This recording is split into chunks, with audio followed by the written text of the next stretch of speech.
Good afternoon / morning / evening / overnight time. It's the internet, so time doesn't exist. How's it going? This is Recruiting EQ episode number 66, the month-end sales panel. Still to date, our most popular thing we do for June 2025. That means it's the end of June, which means it's the end of Q2, which means it's the halfway point of the year. And I, for one, feel like that's impossible. But it's true. Thank you so much to my guests who are here today, Monica and Dan. Thanks for being here, guys. Thanks for having us. Yeah, pleasure, Rick. We have another guest who's supposed to be joining us. Hopefully she can. But again, we're doing this during work hours. So, maybe people have to work instead. What a bummer that is. Let's go around the room and do some introductions. So let's tell everybody a little bit about yourself and what you do and anything you'd like to throw into an introduction. Go for it. Whoever wants to go first. I'll go. Right. No, you don't want to. All right, I'll go. I'm Monica Bloom. I have a background in creative staffing as both a recruiter and then as a regional director. I left that and I started teaching my passion, which is Ayurveda, which is mind, body, spirit, balance, and longevity. And now I'm building a mental and emotional well-being van in Los Angeles, inspired by after the wildfires. So I have this sort of recruiting and sales background mixed with art, mixed with wellness, and I'm excited to be with you guys. Mixed with van reno. Yes, and now chiropractic appointments before these calls. Yeah, and van interior decor. Yes. So there's a lot of cool skills there. Jessica, glad to see you here too. We're just going around the room and introducing ourselves. Dan, do you want to go next? For sure. Yeah, thanks. So my name's Dan McRae. I'm currently the director of our mining and energy team at Brunel. I've been at Brunel for about 8 years, but I've been in the recruitment industry just about close to 10.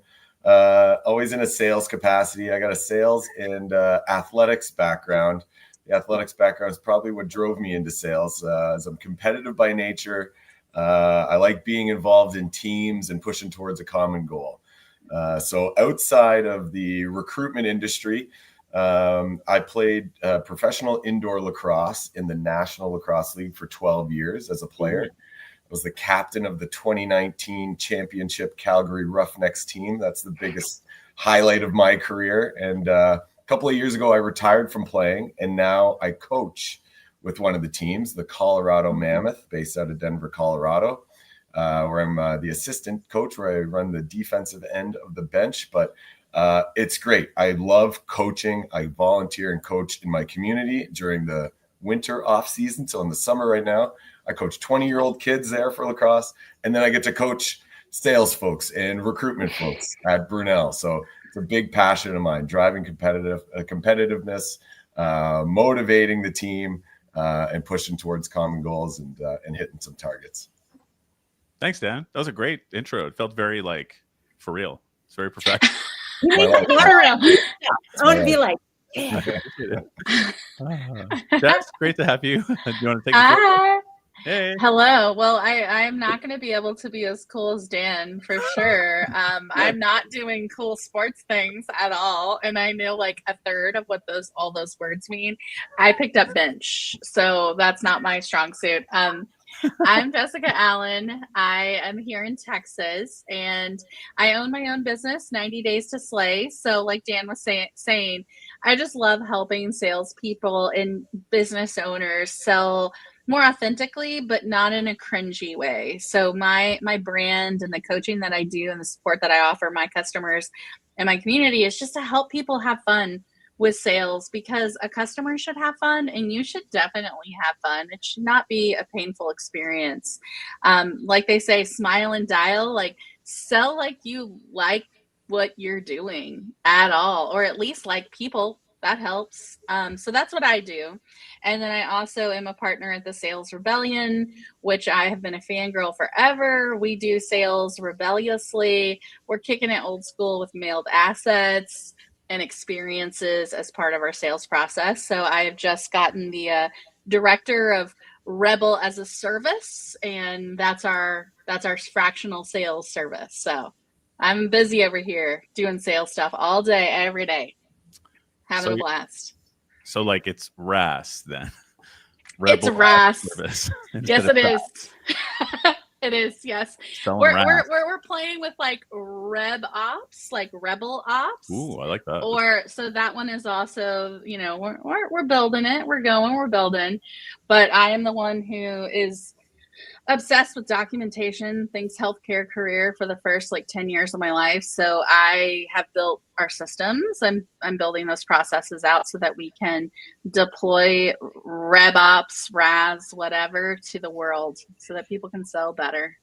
Sweet. That's awesome. Thanks, guys. That's wonderful. I have a quick disclaimer here, which is that if you're watching this live, we welcome you to comment. We usually get great participation on these panels and episodes, and we love it. So do bring us your questions, your comments, your anecdotes, you know, your criticisms, anything you want to take to the panel.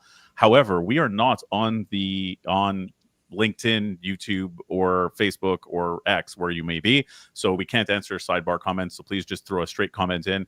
We'll take breaks in the middle to address those comments as they come in. But we will not name you in the interest of privacy, since maybe you're supposed to be working right now. We don't want to get you in trouble. Okay. Disclaimer done. Okay. My first question for the panel this time is I have a couple of questions this time. It's like I'm becoming someone who prepares for these things or something. Wow. Right? I know. Round of applause. All right, you know what? We're gonna do this because it's way bougier. Hey, hell yeah. We've elevated our financial status. So. They did that on a Laverne and Shirley episode. What's that? Oh, really? Yeah, they were like beatniks, and they all stood around and snapped. And like Shirley was like a beatnik, and then Laverne didn't really like it because he was changing.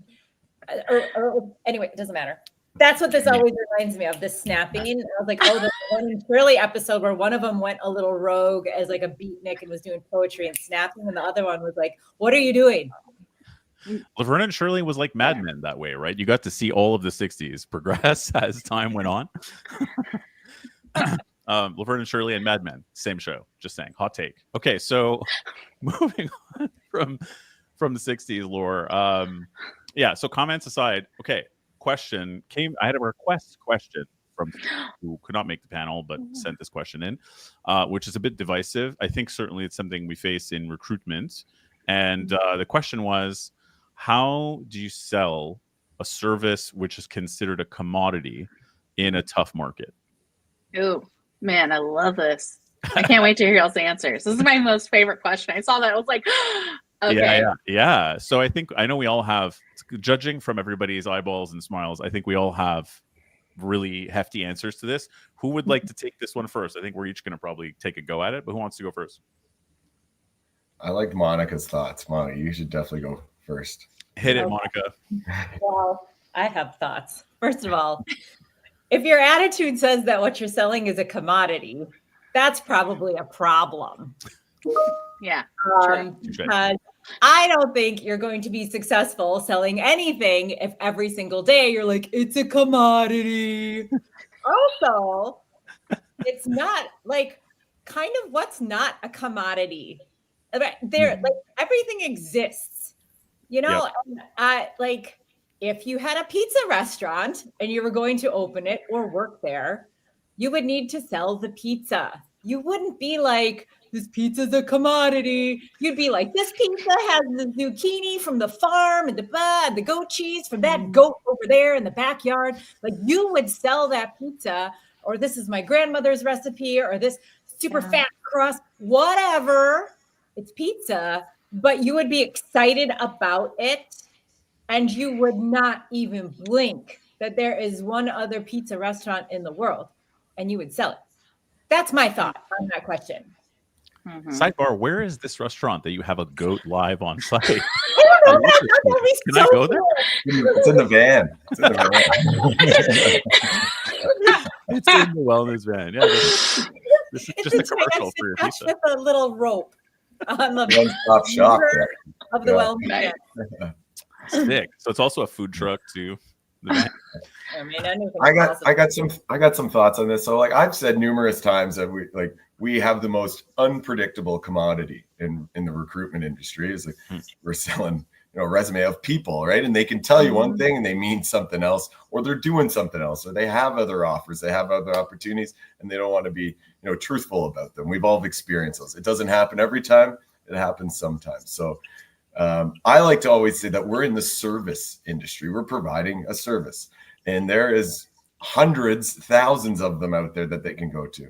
So what I always try to communicate to my salespeople is that make sure that your customer, your hiring manager, your point of contact, procurement, HR, whatever they may be in, is getting the best service, right? Even my boss, our Canadian Vice President, Carrie Ann McMullen, on a lot of our town halls, she likes to describe, her experiences at Airbnbs, at hotels, at restaurants. What made you talk about them that made them memorable, right? Did they say don't tip because we already pay our wait staff and blah, blah, blah, like just something small that you did outright, different than your competitor, different than anywhere else down the street. So that's what I always like to think. If you're just sitting there like a commodity, like Monica says, like, well, everybody's a commodity, I don't have to do anything different, then what do we need you as a salesperson for, right?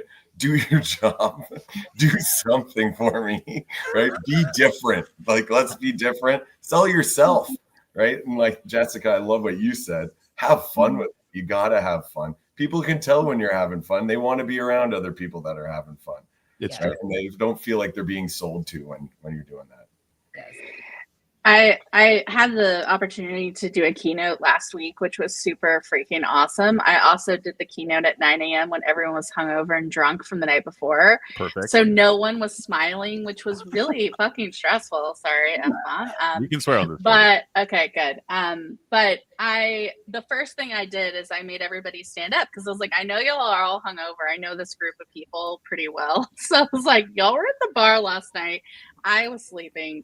We need to get the energy up. And the question that I asked everyone was like, stand up, sit down if you have not bought something because of the experience alone. Not the product, not the price, but the experience. Everybody stood up except one woman. She sat down. I said, ma'am, I need to sell to you by the end of this week. So I will be talking to you. But I think that is, like Dan said, like Monica said, you don't buy a product for the sake of buying a product. There are transactional purchases that you make, but psychology is so deep within the human experience that even transactional things are not really truly transactional. Yeah. How many people buy Costco paper towels because they're better than the other brand? These are all these are emotional triggers that we are connected to. And if you understand that about yourself, you should be able to create that experience to whoever you're selling to in a meaningful way.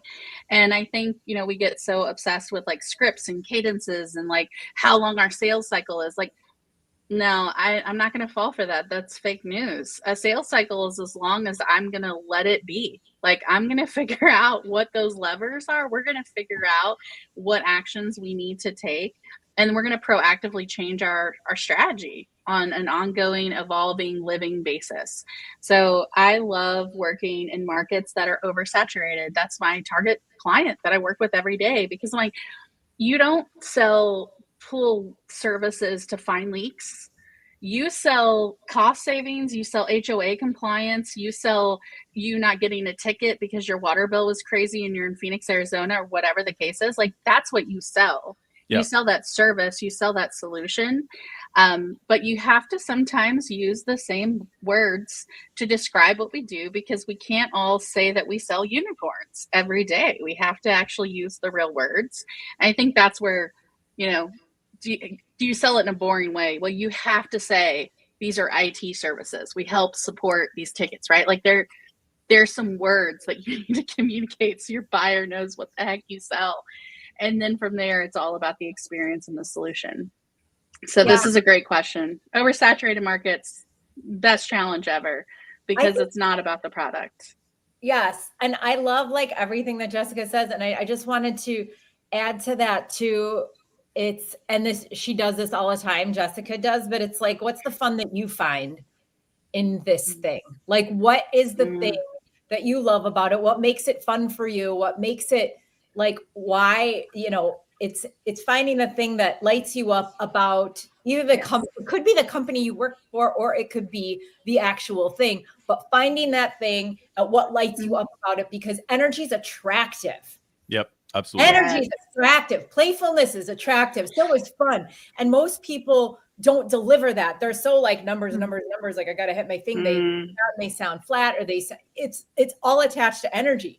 Like when I wrote my 2 books, I was not allowing myself to write it in a bad mood. I won't touch the van in a bad mood. Right. So it's having that energy within yourself, throwing some play or interest or a story, or making somebody's day in some way. Jessica does this all the time with like your handwritten cards and all the cool stuff that you do.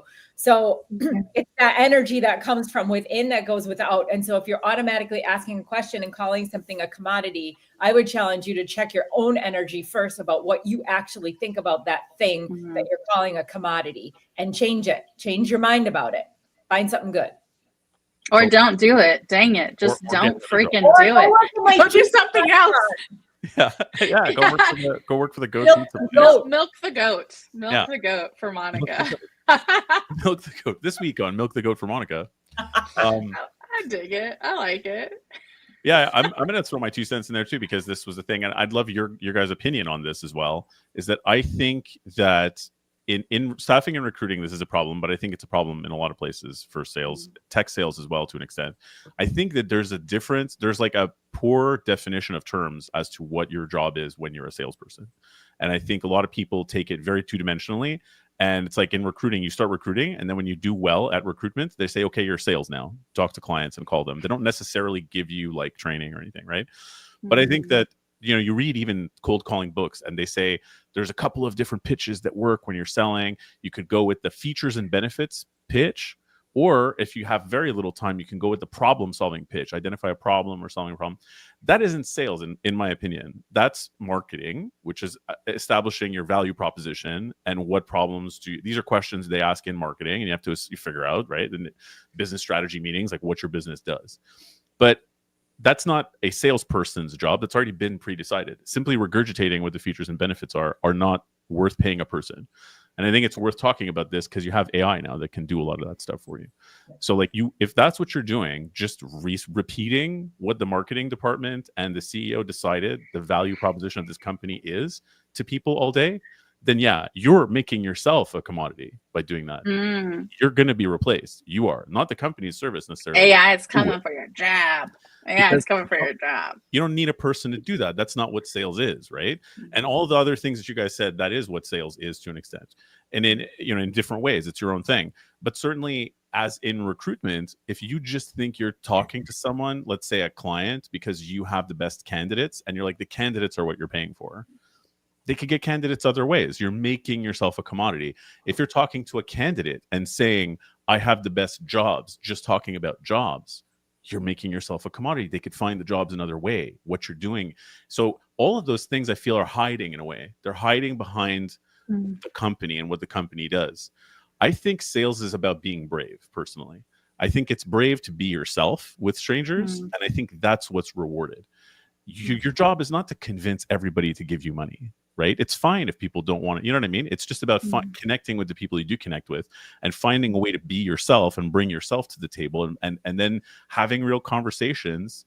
You're kind of working with them and for them on spec, potentially, if you're in recruitment, which is a huge value and a huge benefit. You get benchmarking information, you get another set of eyeballs on things, but you have to align with people and you have to be brave enough to be able to show up as yourself and not just hide behind the features and benefits and what it is. That's where you get rewarded in sales. And that's where it becomes fun too. I love that you said like you can't hide behind that, because I do feel like a lot of people they hide behind those scripts, they hide behind the processes because it feels secure. They can show the numbers, there's data to be assigned. Like, people are dynamic, and this is something I know Monica knows this, like, for sure, based on our conversation. Like, people, today is the day that someone had a bad traffic morning and got into a fender bender. Guess what? They're not going to want to hear from you: a pitch. In fact, you will immediately be blocked. And like this happened to me. I love salespeople. I give them a shot. I'm like, bro, let me help you. I will answer the calls. And if it's a real person, I'm going to talk to them because I feel like someone needs to give them love. Like they're in a people business and they often don't get peopling. They get a lot of harshness. And so some real estate agent put my cell phone number last week as the listing agent's number on a property. And I was like, wow, sucks to be you. Because guess what I'm not doing? I'm not going to give you all your leads. Like, wow, bad job. But these agents blowing my phone up. I'm in the airport. I'm about to fly out. My phone is just blowing off the hook all morning long. And I was like, wow. So this kid, he calls me. You could tell he's really young. And I'm like, hey, friend, I'm not the agent. Don't know the property. Wrong number. Please, whatever database you're in, make note of that. And he's like, oh, I'm so sorry, man. I was like, yeah, you're like call number 25. And he's like, since I have you on the phone, do you have a property for sale? And I was like, appreciate the hustle, hate the timing, the message. No, I was like, if you would have texted me in 3 weeks and said, hey, Jess, remember that day your phone blew up? I'm one of the guys that called you, but you know what? Do you have a house for sale? Like, would it make sense? Totally different reception.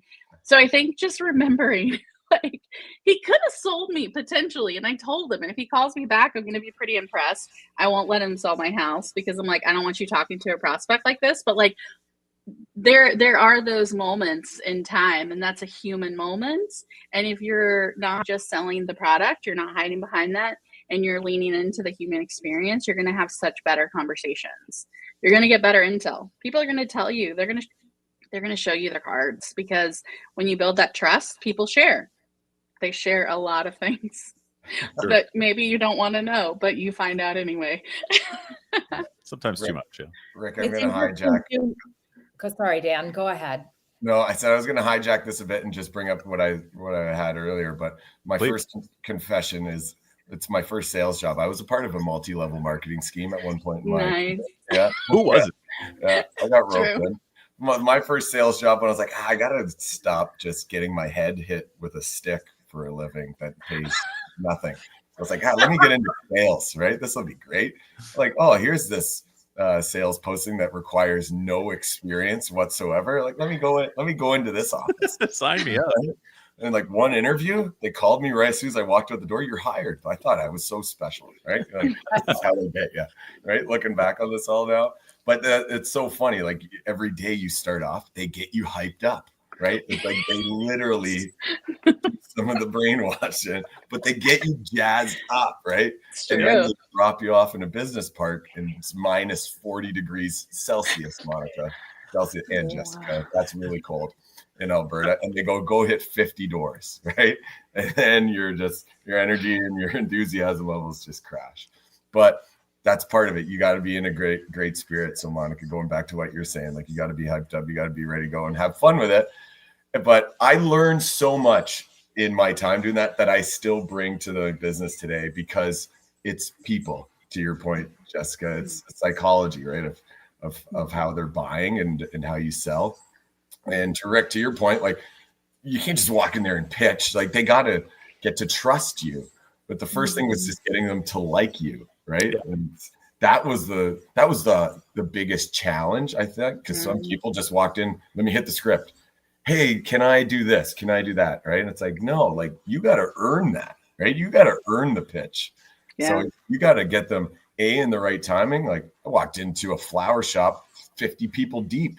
Think I'm just going to go to the front line. That guy wants to hear a pitch right now for his gas and electricity contract. I'm going to say probably not, right? So have some wherewithal to come back when it's not so busy. So timing, or else you're wasting, an opportunity to pitch.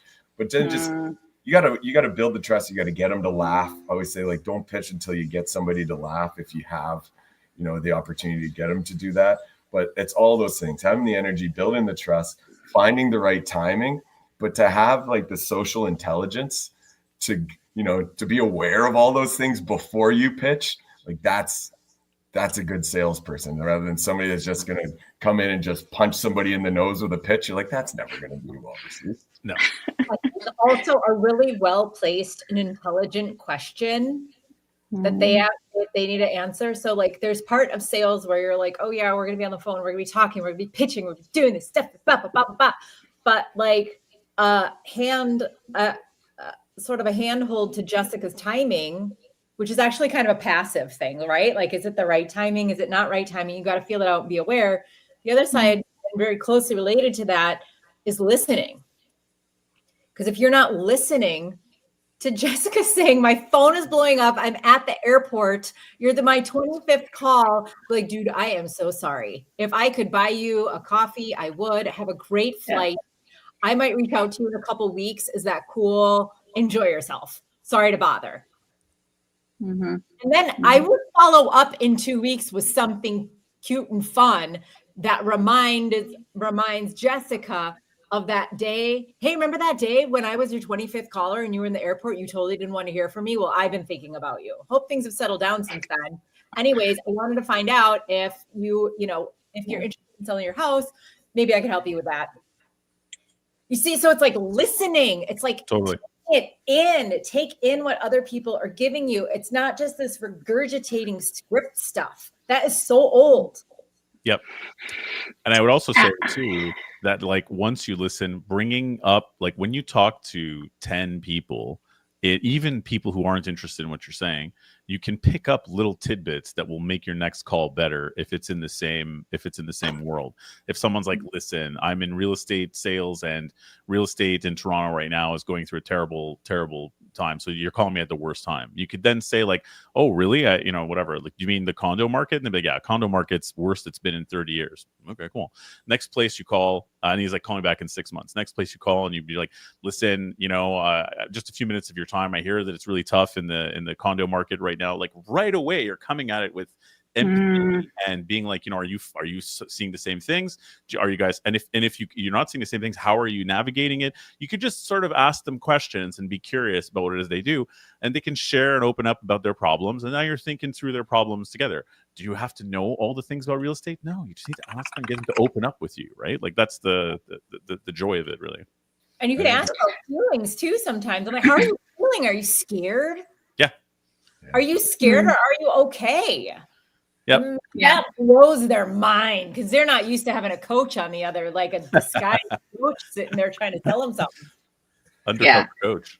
That's the unique thing about our industry. Sorry, Jessica, is the candidates can be such like a great resource as well. I've had so many people come on our team here at Brunel and be like, I don't know anything about mining. How the heck am I going to recruit in mining or sell mining? I'm like, I didn't know anything about mining. They're just like, you're the mining guy. Like they get a shovel and they put stuff out of the ground. No, there's a little bit but you're working your first job. Like I got a mine engineer position. Like, let me just talk to the candidates. Like, hey, on this job rec, like it has, you need to know XYZ. Have you done, what does that mean? Like, I've never done that. You're the one who's done that. Like they want to tell, everybody wants to talk about themselves. Yep. Right. So if you just spin that and them talking about themselves, there's such a great resource for information. Right. And to your point, Rick, sometimes they'll just complain, oh, nobody's ever done it that way. They're asking for that. That's crazy. And then you talk to 5 people, you talk to 10 people. You're like, ooh, now I have something that maybe we should go back to the client with. Right. Hey, Mr. Mrs. Client, this is actually something that, from my market research that people are saying it's actually it's not out there. Like it's very rare. Can we actually come down on that? Right. So it's a great point of asking questions and to candidates as well. You can't ask that question, in your intake call at the first meeting, be like, oh, you're crazy, Mr. Client. Like that, you're never going to find that. But you come back with that information from talking to 10 people, 10 professionals out there, like, hey, that's worth something, right? Yeah. I think that data collection is so critical. I actually just developed a GPT for our sales team that's like pulling all the unique conversation points of the history of prospecting to a client that said, yeah, we're interested. And they've dropped all these little nuggets of information, and it's consolidating it into hey, when you go on site, here's the relationship journey. This is what we've built so far. These are the things that are important. Like this is how you pick up the conversation as if you have been there every minute, right? And that is night and day for customers. And that's even during like internal processes. When you have sales team that close the deal, they're super hyped. Ops is like, so what did you sell? What's going on? There's always this like disconnect because that's not always in alignment. And when the customer gets to experience that alignment, you've just elevated your service, your product, your solution, because it might just be pest control. And this happened to me. This real cool kid came to my front door, knocking on the door. And I was like, I've been with my pest control for 8 years. I don't know. I'm pretty loyal. Their texts are great. They always text me. They're funny. They will send me their picture saying, hey, Jess, I'm a new guy. I'm coming today. Like, I love that so much. And it's super simple and it's not complicated. But I feel like I would be cheating on my nameless technicians that I never actually see in person. But you're killing it. It's 100 degrees outside. You're doing your best. I'm going to give you a shot, but I'm going to tell you what my boundary is. If I don't get communication, cancel immediately because the standard is high. So I got this kid's cell phone number. They didn't text me. They didn't confirm my appointment. And I'm like, bro, I'm going to cancel. I told you what my boundary was. You knew what the retention policy would be. I was like clear about it. And I was like, just FYI, if this isn't happening to other people you sold, if you checked in on ops and made sure that they got that, you'd have customers that are going to pay that MRR monthly. And he's like, okay, I appreciate it. And I'm like, I got to go back to my old pest control company. Like consumers, they need certain things. Yep. And a lot of that is just like, treat me like I'm unique, not a transaction, right? Like fake it. I don't even care if it's automated. As long as it happens, you know, like sometimes the bar is really low. And it's shocking that we can't meet the bar consistently when it is so low. Jessica, you once told me something that I think aligns to this, or some expression that you had about a company not following through. Like, in other words, it's a shiny sales pitch, but there's no follow through. It was something around being like a mullet company. Like it's really slick in the front, but then in the back, it's a terrible surprise. Don't be a business mullet. It's a business mullet. Like, it's on my website actually, but yeah, I think like this is the thing. Like, don't sell unicorns and deliver donkeys, right? Like, we need to act with integrity, but also we need to know what truthful things we can say. If our communication is delayed because we're updating a system, just tell your prospect. It may take an extra day or two to hear back from this team. But if you don't, here's my number. Like, just create a solution. You are the expert in what you do. You should act like a competent expert. Not everything is perfect all the time. And you know what? I would expect nothing more than imperfectness, right? Like, yeah, I'm gonna expect imperfectness. If you're totally perfect, I'm gonna think that I'm being scammed. Like, it's going to be weird. I don't know. I'm not going to trust it. And so I think, you know, that human element, documenting those moments. I was on the phone with a prospect one day and they're at Starbucks ordering coffee in the CRM, document their, you know, double latte with 1 sugar. Now, every time I'm like, this gift card will cover a double latte with 1 sugar. I know. I know you. I'm being creepy, but I know you. I see you. That makes me, Jessica, that makes me think of, sorry, Monica, jumping in again. My internet up here in Canada is a little bit slower. It's okay. We forgive Canadians for being a little slower. It's totally fine. Too hot. That's it. We're not used to this. It's melting all of our wires. Yeah. Oh no. But you made me think of something. When you get a response from a target prospect that says like, no, I actually have a supplier that I've been using for 2 years, for 5 years, for 10 years. Like, however many people are like, oh, that's great to hear. Like, if ever anything happens, give me a shout back. Right. Like, no, that's the client that I want to work with. Like, they have loyalty. Like, that's what I'm going to be calling like every week. Like, where's my opportunity? Where's my opportunity? I don't want to work like just because I called somebody and they're like, yeah, here you go. Give me, like, here's a role. Like, you think I'm that special? No, none of us are that special. Like, they don't love your pitch that much, right? They're doing that to everybody that calls them, right? So when somebody's like, hey, I use this person, I've used them for 10 years. They're great. Thanks for calling though. Whoa.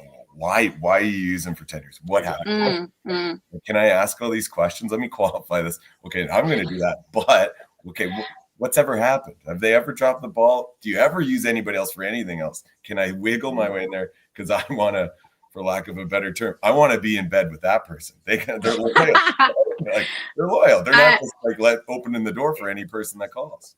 Sure. My question to them is, so your current contract is 3 more years. That's cool. It gives me 3 years to earn your trust. I love this for us.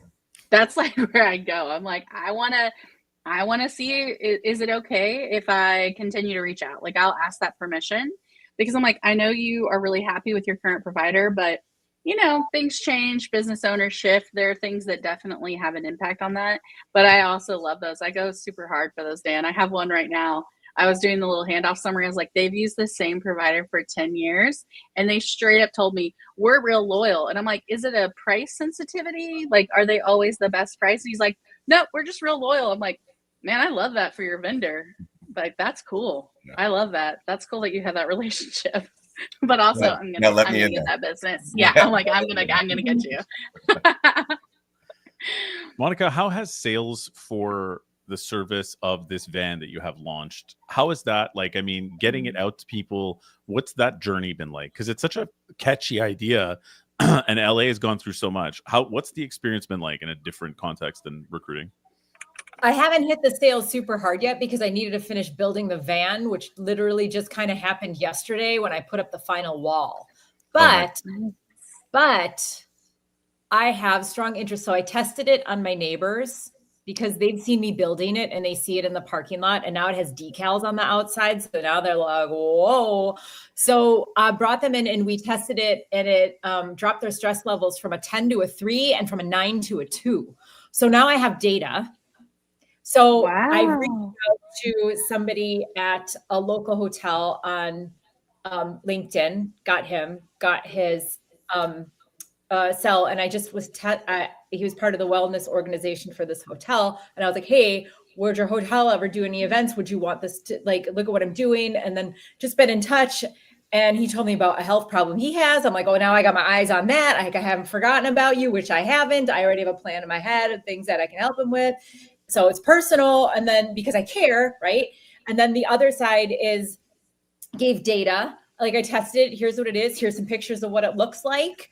And I just kept staying in touch in a really genuine way because I like that. And I like that entity for the van. It's not like a food truck, you guys. I'm not going to be rolling around Los Angeles by myself because at food trucks, they have windows. You can't get to the people. They're going to be coming inside my van. I need to be tethered to a business. And it's more like employee wellness because that's where I sit, right? That's like my comfort seat. I take care of people at work. I take care of people who take care of people, right? I guess we all do that, but that's really my focus. So in selling, I have my healthy network of people that I've gotten jobs for a really long time when I was that's a good point. I know people in businesses. I know Los Angeles. I need to reach out to my homies out in the industry and be like, hey, this is what I'm doing. This is what I built. They already know me, and say, are you doing any employee wellness around mental well-being? Because I know they got those online programs that probably nobody logs into. And can you say that the results went from a 10 to a 3 or a 9 to a 2? I don't know. I'm going to be in your parking lot for the next 3 days helping your employees. Or we'll do a wellness talk for an hour for everybody, and then they know me, and then I'll be in the parking lot for 2 days. That's what I'm trying to do with the van, as well as probably farmers markets or local restaurants. Like, how cool is that? Like, Malibu's right over the hill from me. Local restaurants in Malibu, and hook with them so that their customers could come out. Maybe I'll be there for evening or something like that. So that is the sales piece. And as far as that goes, that's more like Instagram. I don't know the owners of some of these restaurants. I can look on LinkedIn, but you guys know how it goes. It's sales, and it's sales. It's like reaching out, using your network, but now in a totally different way. So that's van sales, and it's so different. It's just so different. Like, nobody's done this. So on one hand, I could be afraid. Let's talk about the opposite of commodity. Can we go there for a second? Sure. What's the opposite of commodity? Oh, nobody's ever done this before. How do you even know it works? Whatever. How do you know it's not lame? Why should we believe in you? You haven't proven So people are going to pick on you, whether you're a commodity or whether you're doing something brand new that nobody's ever done. People are going to pick on you. So go ahead. I want to be the lady that people are picking on because nobody's ever done what I'm doing. Go ahead. Also, they're too cheap to pay for you. That's what they're trying to say. They don't have money for you. That's what they're actually saying to you. That's what that means. Yeah. Or just they're like, what are you, Ayurveda, workplace, mental, what? It's weird combo. I'm kind of weird, but only if I say that. If I come at it, I'm like, look, it's an emotional and mental well-being van inspired by the wildfires from Los Angeles, because who isn't going through hard things everywhere all the time? I'm building that, and I'm going to help people. I'm dropping stress levels from 10 to a 3 and 9 to 2. It's great, and it's pretty inside. Yeah. And they'll be inspired, and they can leave, they'll leave with tools, and they get the van experience, and then they get the digital stuff that they can take home and keep practicing so they can live like that. Nice. Monica, you need a jingle coming out of the van. I swear to God, I had an ice cream van. I saw it 2 days ago. I go run into that thing when I hear that jingle coming. It's true. Not the ice cream You know what? jingle. You need the health and well-being jingle. It's a different vibe. It's a different vibe, but yeah. Rick, Yeah. can you I'll write write me you a a jingle. Music guy. That's Happily. right. I'll happily There you write go. you a health and The wellness perfect jingle. guy.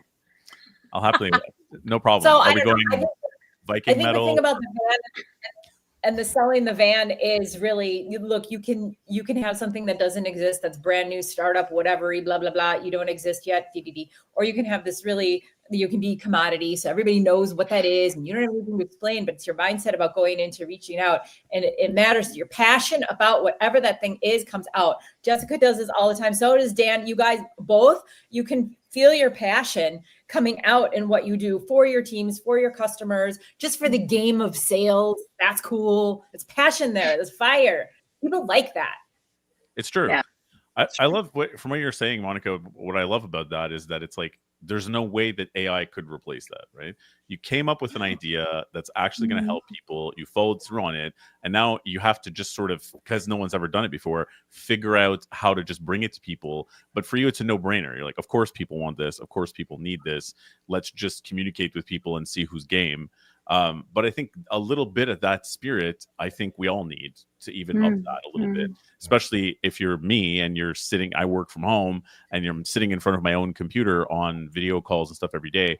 I try to keep it fresh, and I'm passionate about a lot of things, but sales, like you guys are saying, doesn't have to be hard, right? It doesn't have to be these cold calls where you're just saying a pitch over and over again. You can think to yourself, who wants or need this? Who do I want to talk to? This person looks cool. They have a fun looking dog. I wonder what that dog's name is. And then just talk to them about, whatever, right? Like, yeah. It's true. It's like, hey, Rick, it's Monica. It's Monica Bloom. I saw on your LinkedIn that you're in business development, but I really saw on your LinkedIn that you used to do music stuff. Hey, guess what? I have this van and I need a jingle. Will you call me back? Can you write me a jingle? Then it's Monica Bloom. This is Monica Bloom. And I will, here's my phone number. Love it.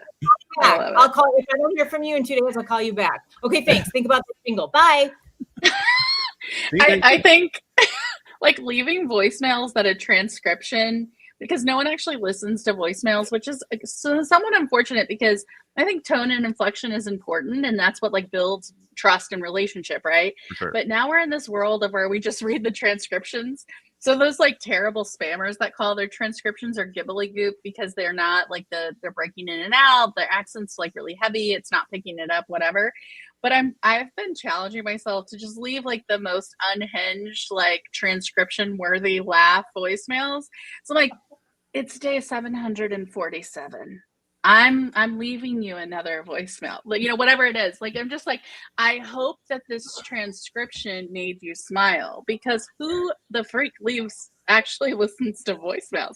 Yep. I'm just also, if they hate it and they want to totally shame me, I'm fine with that, because I will take ownership over that. Heck, I have the recording, so I'll actually play it for the LinkedIn, people to listen to. But I think just giving that disruption, doing the thing that's slightly unexpected, it's joy that humans can all relate to. We can all find that place, no matter how busy we are, no matter what we do every day. I think that's really what it is. And I know Monica's super good about that. But Monica, you are so on fire about your little bus that I am now I also want to go on this bus. So come to Texas, do the traveling bus. And then, co-working spaces might be cool too, because those people have a little bit more cash, and they would all be congregated in one place, but not necessarily affiliated. So I would hit up a co-working spot and be like, I'm doing 10% off or whatever, and just offer it as a service to the owner of the co-working space to drive census. That might be a cool thing. Okay, Thank you. You're welcome. Yes. We'll get one to Texas. Okay, I will be here for that. I'll share I love what pictures. Monica said about like doing something different. That is, people want to see something different. We don't want to hear the same thing over and over. So even if it's different that we don't like, it's different that keeps us off of our return script. And I talked about this a bunch of times. You say, "Hey, Monica, how are you today?" You say, "I'm great, Jessica. How are you?" We're in these script conversations. So I can say, "Hey, Monica, did you have 2 coffees today or just 1?" Immediately, like, changes your response. We're going to have a different conversation. And when you're offering a product or a service, you can disrupt that conversation really easily in those types of ways. When I launched 90 Days to Slay, literally everyone was like, nobody's going to pay to hang out with you and do a brainstorming session for 90 minutes. That's so stupid. And at first I charged $100, and then I charged $750, and now I'm charging $3,500. And you know what? I have customers. Yeah. So someone sees the value. I'm like, I know it's there. But like people don't know how to interpret something that they don't know. So you just have to give them a guide, and you have to tell them the story. Yep. And you got to put yourself where you think that you'll have a good conversation with people too. Yeah, absolutely. There's something, Dan, that you said before too about the loyal customer, which I love and I think gets undersold. I remember when I was doing tech sales for a VAR back 20 years ago, they trained us that they're like, if you find a customer like that, your job, especially if they're a big company, our job was to give them a quote on some gear or whatever else, because it was a tech company, every week. And they're like, stats show that a loyal customer like that will be loyal to you, but what they want to see is stability over anything else. So if you are like clockwork and you say, you know what, I'm going to give you a quote every week. You don't have to respond to me, but I just want to show you stability so that when you want to change vendors, I'm here for you and you'll get it. Just tell them you're going to do it, and then do it, and then don't mess up and do it. And like clockwork, my first day, I got a guy on the phone who had a 40,000, it was a CIO of a 40,000 person company. And so I did what they said. I quoted him every single week. And in just about 12 months, he was looking for a new vendor and he switched over to me. And it was my biggest client. And it was like it's just what they told me to do. I was a kid at the time, but it works. It truly works for like big clients. That stability and whatever will win you loyalty from people. That's good tip. That's funny, Rick, because it's good to hear that your training is still lasting, because I'll pump your tires here a little bit, but you were an example in one of our town halls that I didn't even give, but my boss gave. Oh, nice. Well done, me. She's been placed rec to rec 3 times, right? And Rick, I laughed. I'm pointing at myself. I listen to voicemails because I listen to Rick's voicemails because I like to read your transcription, and then I'm like, that's not right. I'm like, no, I got. So I like to hear those. But Rick and I, we've been working together 5-6 years now. So yeah. And so my boss, Carrie Ann, tells the story that she's been placed by rec to rec 3 times, but it's 3 different rec to recs. And they've all placed her in like senior leadership positions. None of them follow up. None of them call back. She's in a hiring capacity, like crazy. Right? So she's like, but then there's ones like the guy that Dan uses, Rick. Like, keep following up. You come into the office, you drop us off some sweets, you meet the other business unit leaders, you ask me about the other teams. For sure, Rick, you've done a great job for me. Why wouldn't I introduce you to other people? Right?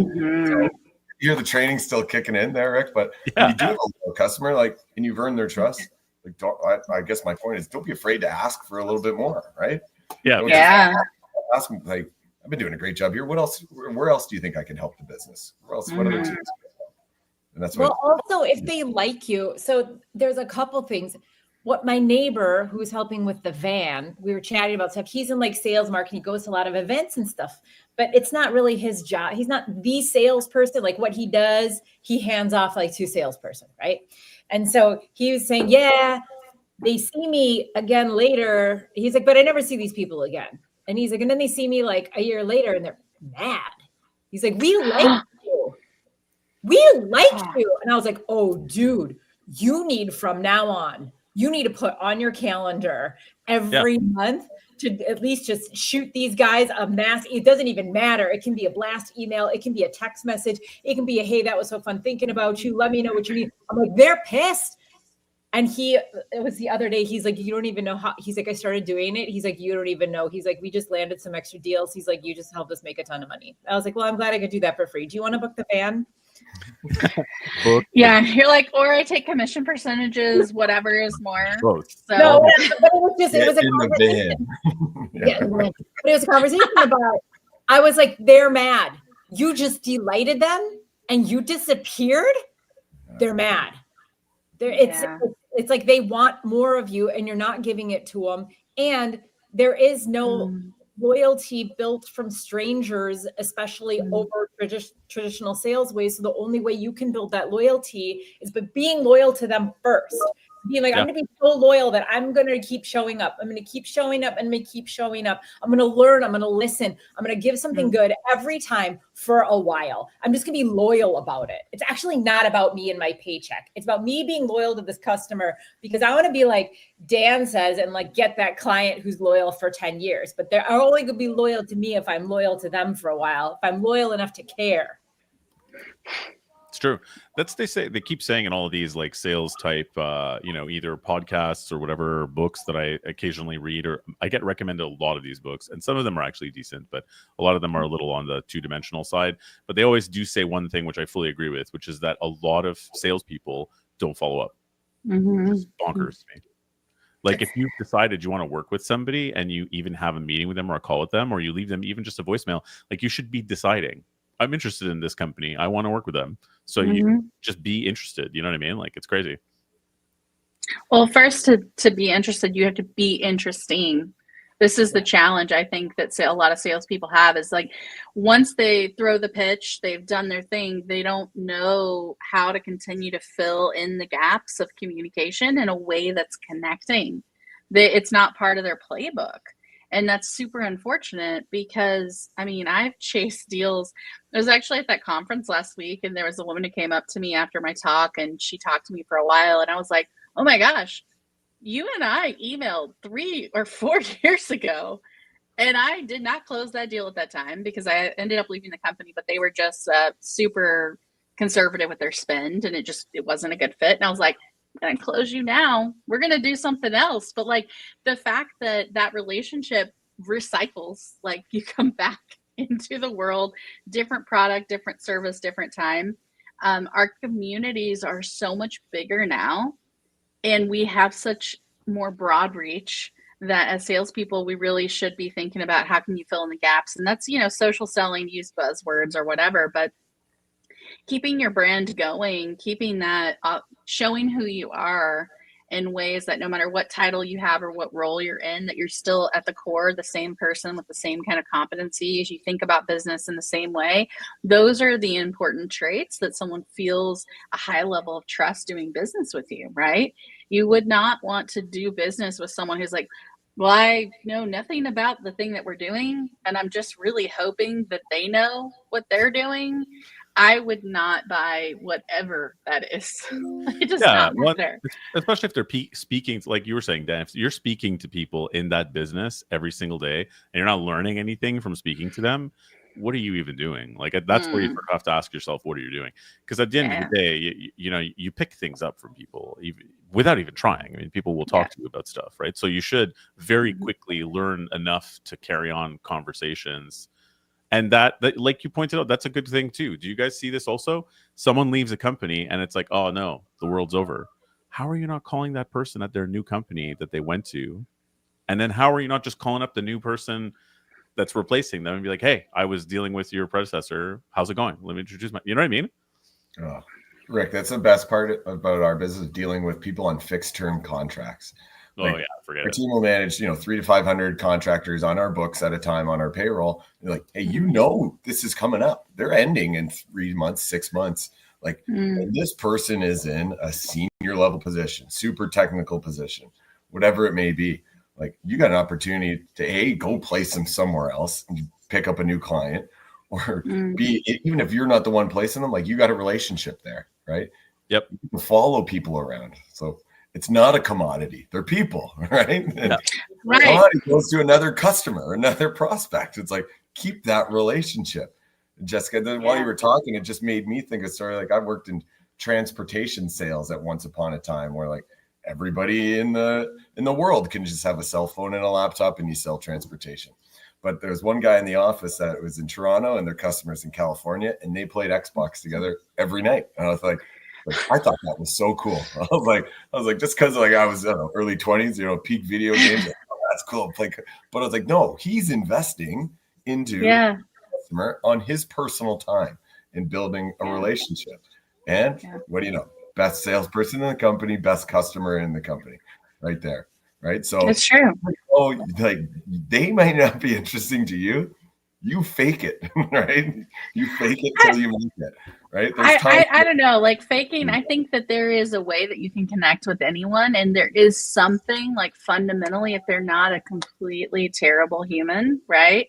And they have some soul. Like I've been calling on, CFOs who are usually pretty grumpy grumps, like they're busy, they're stressed. And I've been talking to receptionists or their executive assistants. I'm like, do they smile occasionally? Just like give me that bit of info because I can work with that, right? I think you just got to meet people where they are, right? Because not everybody likes a super hyped up conversation. Some people just need hey, I'm doing my thing. I'm checking in on you like I said I was going to. I know you hate salespeople. I know you do not want me to blow up your phone, but this is how we do business. Is that cool with you? Is that the kind of relationship we need? I don't need to play Xbox with you on a Saturday night, but you just know if I text you, that's our agreement. The term, like the rules of engagement, right? They may be different for other people. They're not always what really is like the best for us, but I agree. I think you have to just kind of play it. Like you're like, what do people need? How can I serve them? And then just be real with that. And you'll find something. Not everybody is cool. Unfortunately, just said, Jessica, that turned something on in my mind, and it relates to the people not following up. Is I used to say, let's just say, hey, I left a voicemail for Rick. If you don't call me in 2 days, I'm going to call you back. I use the phrase "as promised" as an excuse for myself to not be nervous about following up. So I usually set the follow up. Hey, Dan.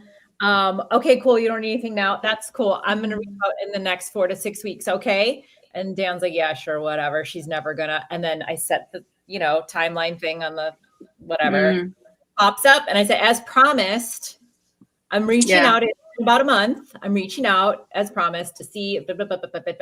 So as promised was kind of I didn't forget. I told you and I didn't forget. And I'm following through on my promise, and you don't know me yet. So if that, I like that strategy. It's a reminder because they might not remember that you promised. Yeah. Well, everybody promises them. Everybody promises to send them an email, and I get that script. Like, just send me an email. I'll look at it. I'm like, you're never gonna look at your email. I don't ever look at my email, and I'm a salesperson. I hate looking at email. Everyone does. So I just started printing the emails off, redacting it, putting it on a postcard. Like, I sent you the email that you requested. IRL. Yeah, I redacted this because it's on the front of a postcard. I don't know if you want everybody knowing your business that you didn't respond to me or whatever, but fine. I think, people, they take it, they don't think that it's real. They hear so much, we're going to follow up with you. Oh yeah. And some people do, they just harass them incessantly for no good reason, but it is magical when someone follows up with something interesting, something helpful. That makes a huge difference. Yeah, as promised. But that's nice. I love it.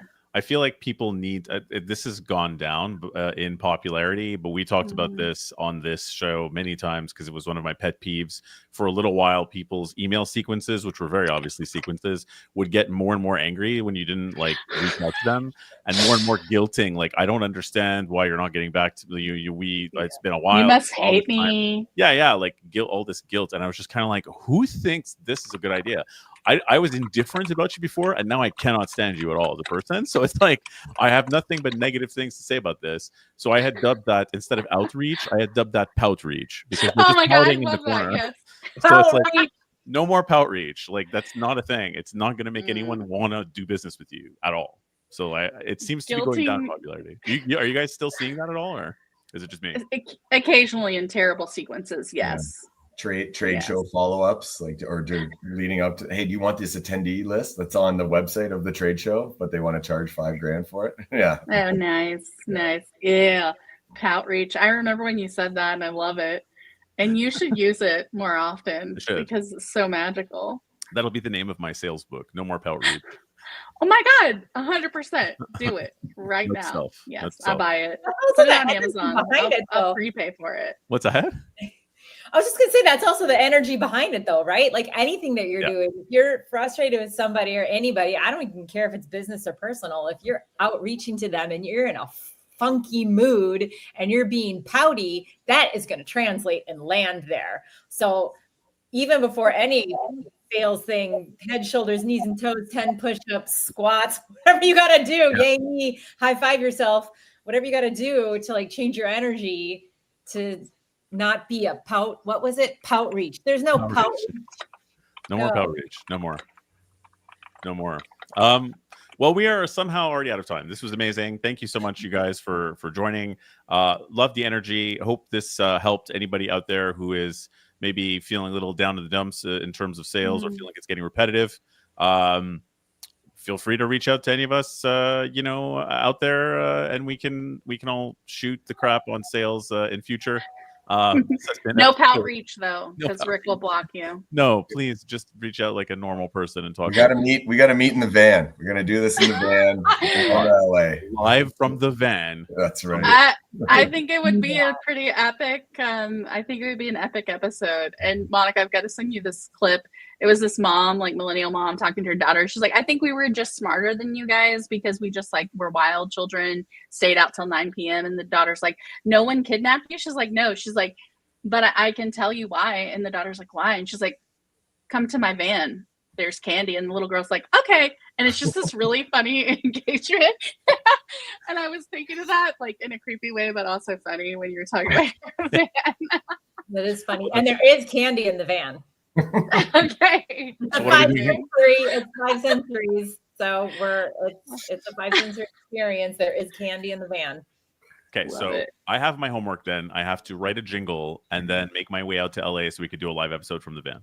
Yeah, let's do it. But it's You're gonna fly all of us out there. It looks great. It's all soundproof. It's dark. It's like there's no echo. We could be as loud as you want, and we could crank. Anyway, so we'll do a listening party for the jingle in the van and just crank it. Okay. Oh my God. And there'll be candy. We'll have to snacks make sure that and ice cream. I'll have to make sure that the lyrics to the jingle, if there are lyrics, aren't about these things, because it's like, don't worry, there's candy in the van and no one can hear you scream in there. So it's oh no. I'll have to watch it. That'd be bad marketing. Yeah, I think that would be a rejected jingle, but it's okay. Thanks so much, you guys, for being here. It was lovely. Reach out to any of us. Hopefully, if you try and listen to Recruiting EQ anywhere and you cannot listen to it for some reason on some sort of podcast thing, then message me because it's supposed to be there. Thanks a lot, guys, and have a great Wednesday. Thanks, guys. Bye. Bye.